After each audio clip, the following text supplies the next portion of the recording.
Hello, my name is Lori Kelly, and this is my oral presentation for English 1 Online.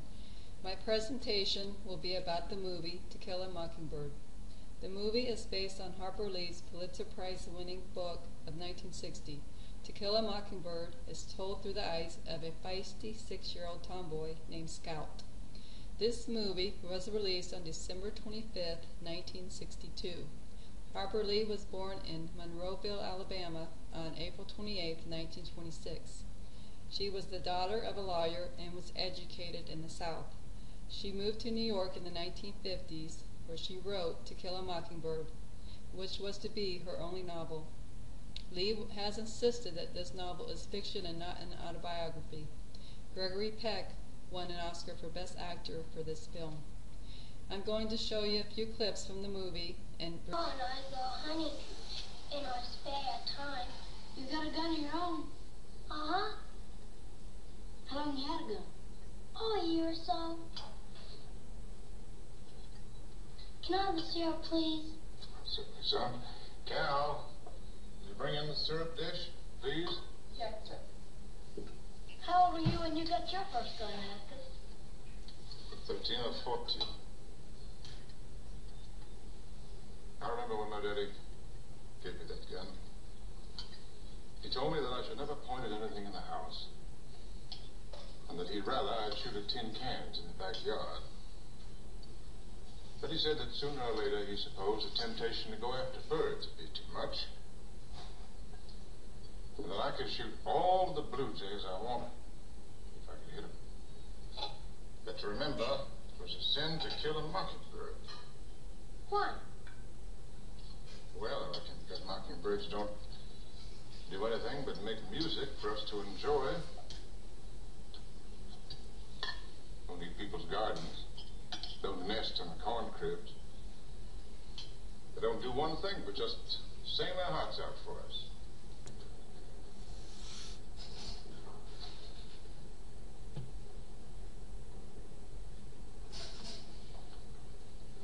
Put your hand on the Bible, please. Tell the truth, tell the truth, whole truth, nothing but the truth, said God. Sit down, please.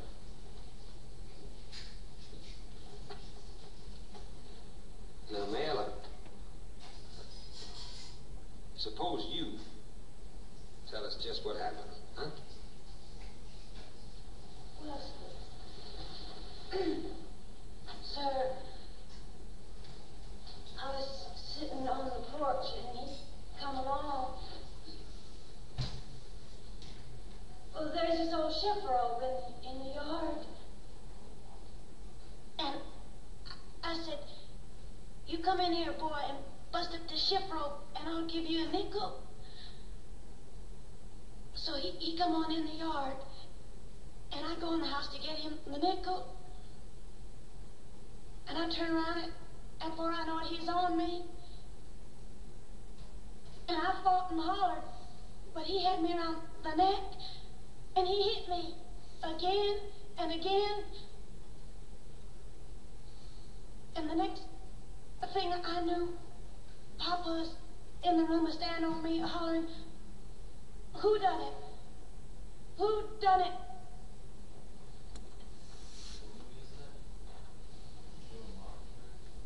Mm-hmm. Coming out? Put your hand on the Bible. Psalms 4, tell the truth, whole truth, nothing but the truth, said God. Good. You got tape all over your butt.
You know what we want. Get aside from that door, Mr. Finch. What? I think you ought to turn right around and go back home. Why did Atticus Finch's defense fail? Atticus' defense failed because the members of the jury did not want to convict a white person over a black person, even when innocent. The main issues are racial prejudice, and secondly, there is social prejudice. To Kill a Mockingbird takes place in Alabama during the Depression and is narrated by a girl named Scout. Her father, Atticus Finch, is a lawyer with high morals. Scout, her brother Jim, and their friend Dill are intrigued by their neighbor Boo Radley. Legend has it that he stabbed his father in the leg with a pair of scissors.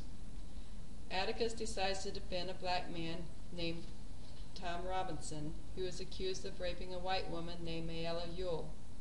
The Finch family faces harsh criticism in the town of Macomb. Tom is found guilty even though the evidence supports his innocence.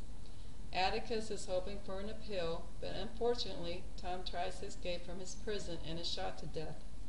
Meanwhile, Mr. Ewell feels humiliated because of the trial and gets his revenge one night while Jim and Scout are walking home from a Halloween party.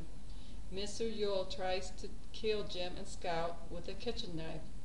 The elusive Boo Radley stabs Mr. Ewell and saves the children. The sheriff declares that Mr. Ewell fell on his own knife, so Boo won't have to be tried for murder. The most important theme of To Kill a Mockingbird is whether people are good or evil. The movie explores this question by dramatizing Scout and Jim's transition from a perspective of childhood innocence, in which they assume people are good because they have never seen evil. One of the movie's important sub-themes is the threat that hatred, prejudice, and ignorance pose to two of the characters, Tom Robinson and Boo Radley, who were not prepared for the evil that they encountered. Atticus Finch is the moral voice who has experienced and understood evil without losing his faith in the good of people. He tries to teach this lesson to Jim and Scout. Atticus's ability to admire Mrs. DeBoo's courage even while deploring her racism. Atticus's ability to put himself in his children's shoes makes him an excellent teacher. The mockingbird comes to represent the idea of innocence. This is to kill a mockingbird is to destroy innocence. The connection between the movie's title and its main theme is made several times. After Tom Robinson is shot, Mr. Underwood compares his death to the senseless slaughter of the songbirds. And at the end of the movie, Scout thinks that hurting Boo Radley would be like shooting a mockingbird. Boo Radley is one of the movie's most important mockingbirds. Despite the pain that Boo has suffered, his heart rules his interaction with Jim and Scout. In saving Jim and Scout from Bob Ewell, Boo proves the ultimate symbol of good.